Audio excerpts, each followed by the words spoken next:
Bismillahirrahmanirrahim. I'm discussing with you the RCG guideline about the management of the nausea and vomiting in pregnancy and hyperemesis gravidarum. This is the first edition of this guideline. Okay, the summary of the recommendation are basically very important because if we study summary of recommendation, then we can understand the whole topic, and due to shortest time, we usually do the summary of recommendation. Okay, so the first thing which is written in the summary of recommendation is about the diagnosis of the nausea and vomiting in pregnancy and hyperemesis gravidarum. Okay, how is nausea and vomiting in pregnancy diagnosed? This is a very important thing. Okay, about this it's written in the bold letter that nausea and vomiting should only be diagnosed when the onset is in the first trimester of pregnancy and other causes of the nausea and vomiting has been excluded. So how to diagnose nausea and vomiting in pregnancy or hyperemesis? We have basically the 3 trimester, first, second and third trimester. Okay, so the hyperemesis gravidarum or nausea and vomiting in pregnancy which occurs in the first trimester is called hyperemesis gravidarum, and also when other causes have been excluded, we don't have the other causes and it occurs in the first trimester, then that is called the hyperemesis gravidarum. So that is basically caused the nausea and vomiting in pregnancy basically. Okay, not the hyperemesis, sorry. Okay, hyperemesis is something different. Okay, that was nausea and vomiting in pregnancy which occurs in the first trimester and other causes have been excluded, is called the nausea and vomiting in pregnancy. Now what is hyperemesis gravidarum? That is somewhat different. Let us go back to the guideline. Okay, how is hyperemesis gravidarum diagnosed? Hyperemesis gravidarum can be diagnosed when there is protracted nausea and vomiting of pregnancy with the triad of more than 5% pre-pregnancy weight loss, dehydration and electrolyte imbalance. Okay, so we have protracted nausea and vomiting in pregnancy along with triad of three things which are, first of all, more than 5% pregnancy pre-pregnancy weight loss, secondly dehydration, third is that of the electrolyte imbalance. Okay, so that is basically hyperemesis gravidarum. Okay, excessive vomiting along with 5% of the pre-pregnancy weight loss, dehydration and electrolyte imbalance, the triad of these things along with the excessive vomiting. Now another question is about the severity. How is the severity of nausea and vomiting in pregnancy classified? Okay, for this we have a specific PUCI score, okay, an objective and validated index of nausea and vomiting such as the pregnancy unique quantification of emesis, which is PUCI score, can be used to classify the severity of nausea and vomiting in pregnancy. Okay, so for severity we basically use PUQE score. Okay, and next one is about the clinical assessment. How we do clinical assessment? As all of you know, whenever we do clinical assessment of any case in obstetric gynecology or in medicine and whatever, we do we take proper history, we do proper examination and investigation. This is what written in the next line of the guideline. Okay, about the proper assessment and baseline investigation. Okay, about this is written that what initial clinical examination and baseline investigation should be done before deciding on the treatment. Clinician should be aware of the features in history, examination and investigation that allows nausea and vomiting in pregnancy and hyperemesis to be assessed and diagnosed, and the for severity to be monitored. Now we should also know about the differential diagnosis as well. Okay, what are the differential diagnoses? Other pathological causes should be excluded by clinical history, focused examination and investigation. So in each and every case we have to take proper history, do proper examination and order proper investigation. Okay, now a very important question is that how should the woman be managed? Okay, the woman with hyperemesis gravidarum or excessive nausea and vomiting pregnancy should be managed in a proper way depending upon whether they have got mild type of nausea and vomiting in pregnancy, whether they have got moderate type of nausea and vomiting in pregnancy, or whether it is a very severe type. Okay, we do PUCI score and we do charting according to that. Okay, women with a mild nausea and vomiting pregnancy should be managed in community with antiemetics. Okay, so community care should be provided to those with the mild symptoms. We give a treatment to the patient is gone home, and that is how we provide care. in the community in case of the mild nausea and vomiting. Now coming to the other type, ambulatory day case management should be used for the suitable patient when community or primary care measures have failed and where PUCI score is less than 30. PUCI score is less than 13. It is included in the moderate type. So we will provide the ambulatory care, the moderate type of the hyperemesis gravidanum. Now coming to this severe type, in which we provide the inpatient management. Inpatient management should be considered if there are at least one of the following conditions. Okay, inpatient management in case of the severe nausea and vomiting. Okay, so but there are certain conditions which should be fulfilled. We cannot admit each and every patient of nausea and vomiting in pregnancy. There should be certain conditions. First of all, continued nausea and vomiting and inability to keep down the oral antiemetics. Secondly, continued nausea and vomiting associated with ketonuria and or weight loss greater than 5% body weight despite oral emetics. Okay, patient says that I have inability to keep down oral antiemetics as well. Secondly, there must be the criteria of the hyperemesis fulfilled, like there should be weight loss of more than 5% despite oral emetic, and there should be ketonuria. We do the urine test, and if that shows ketonuria, weight loss is more, and patient cannot keep everything down. And third thing is that there is confirmed or suspected comorbidity such as urinary tract infection or inability to tolerate oral antibiotics. These are the criteria which must be fulfilled before we provide the inpatient management to the patients with a hyperemesis gravidanum.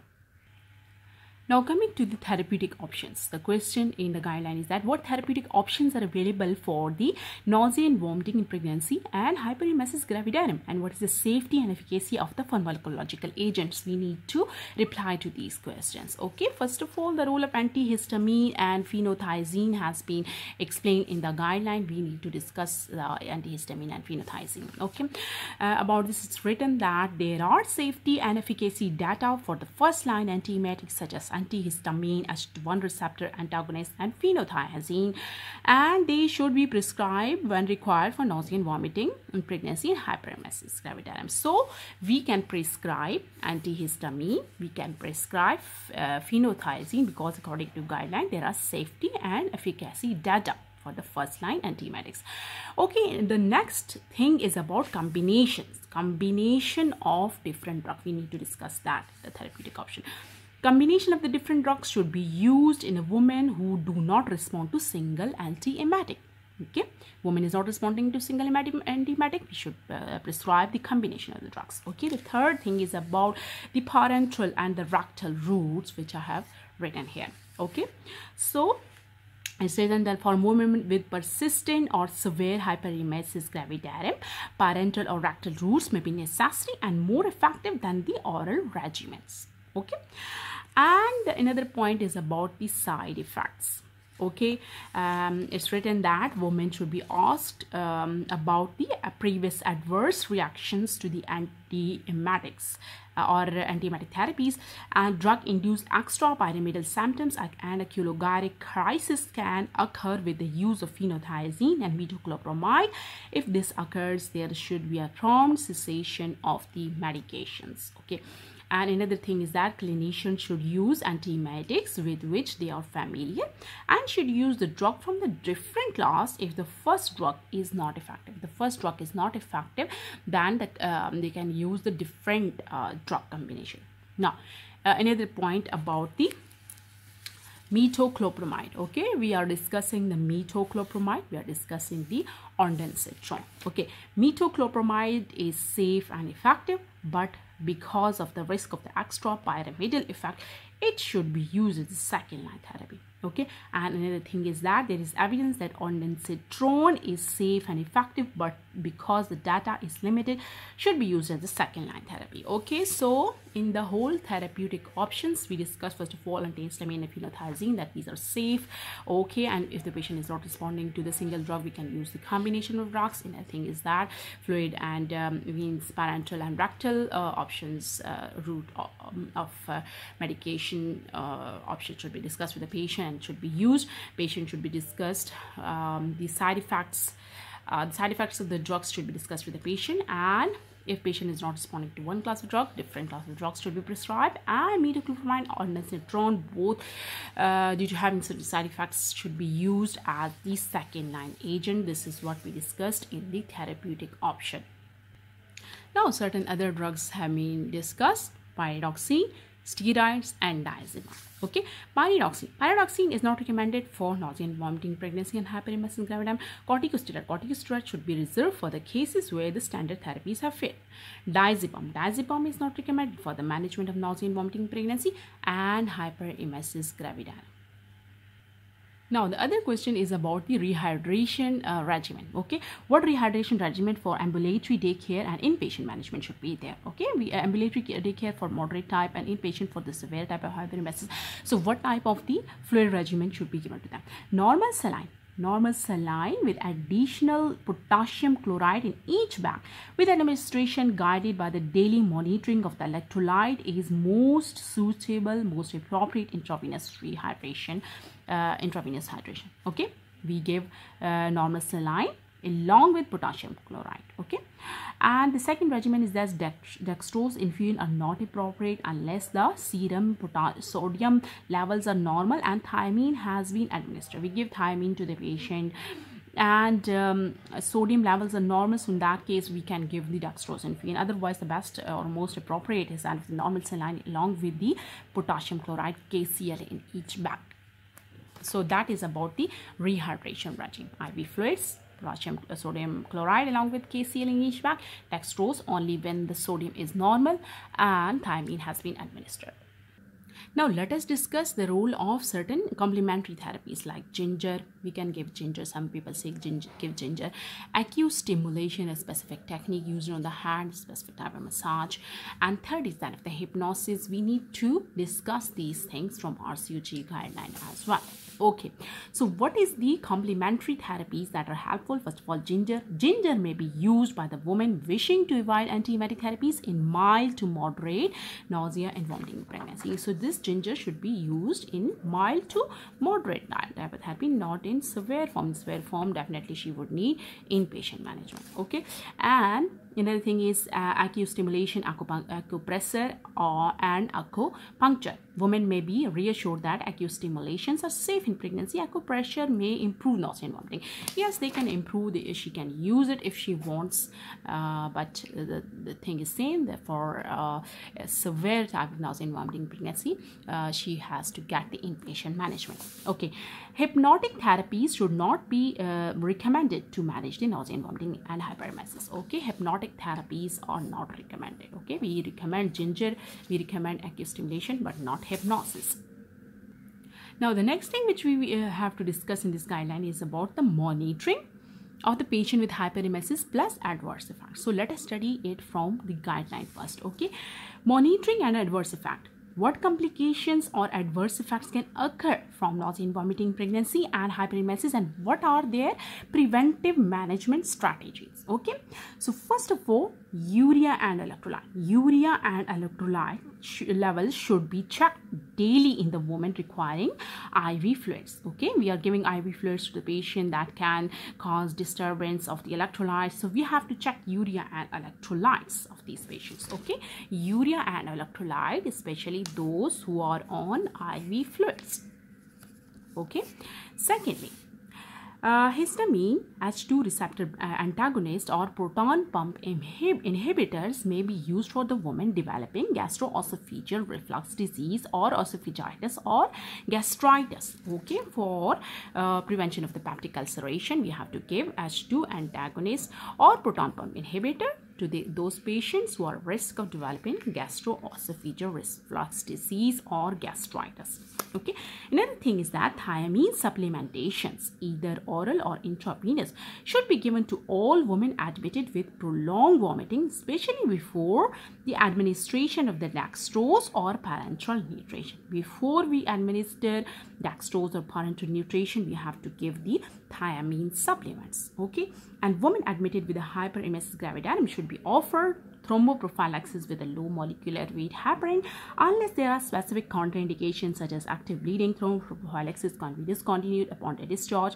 And the last thing is that women with a previous or current nausea and vomiting pregnancy or hyperemesis gravidarum should consider avoiding iron containing preparation if these exacerbate the symptom. Okay.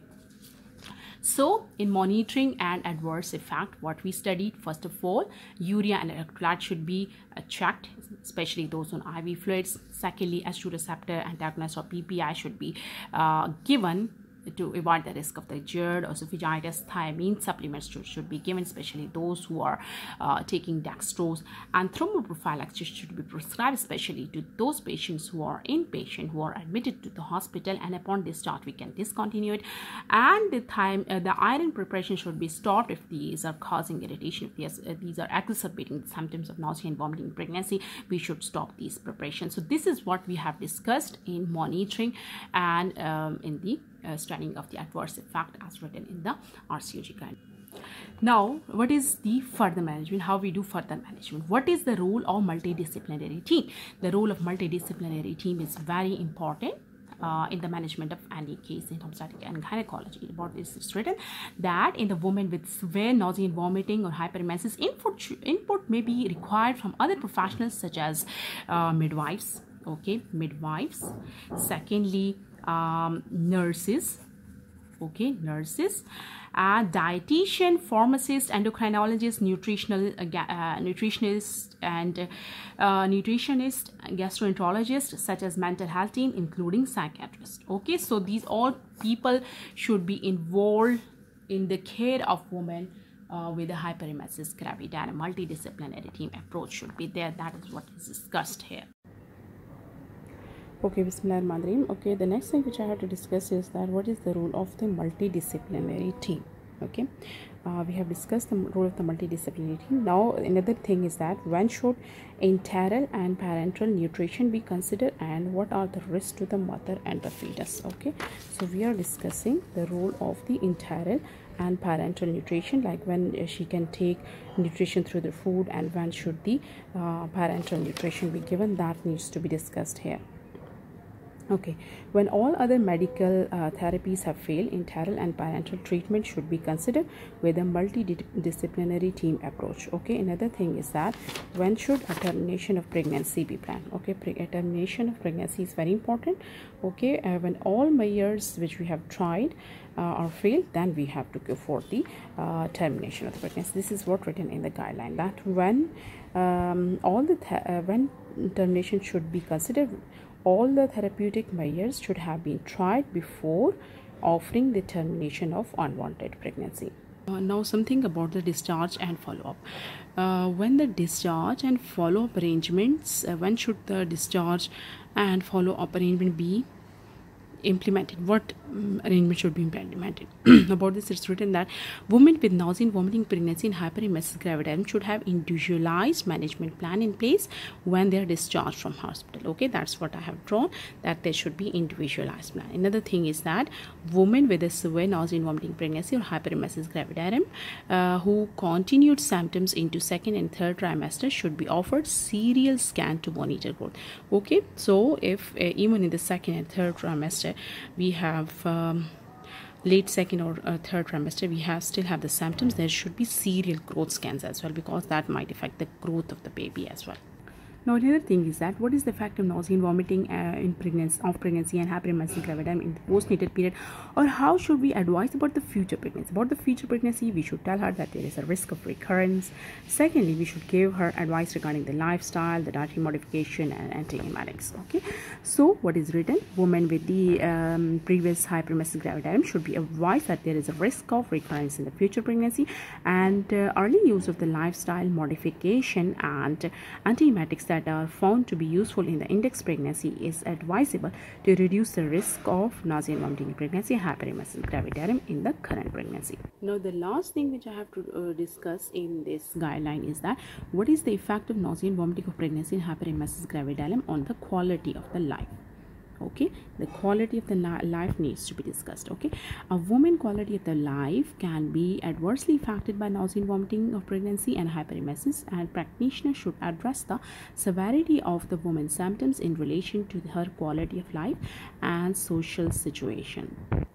Second thing is about the mental status of the woman. Okay, about this is written that practitioners should assess women's mental health status during pregnancy and postnatally and refer for psychological support if necessary.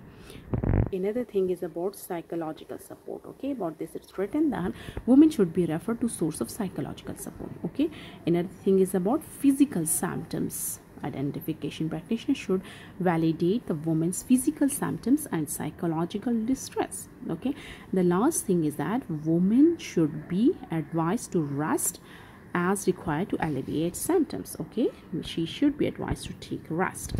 Okay, so all these measures are very important in order to help her getting rid of nausea and vomiting of pregnancy due to psychological causes. Okay, that might be one of the causes, and to improve the quality of her life. That's all about the executive summary of recommendation of the hyperemesis gravidarum guideline.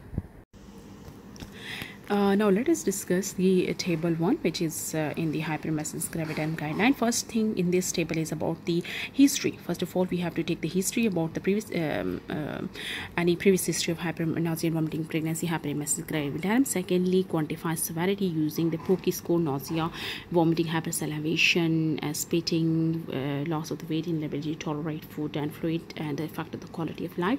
And history to exclude the other causes such as abdominal pain, urinary symptoms, infection, drug history, and chronic H. pylori infection.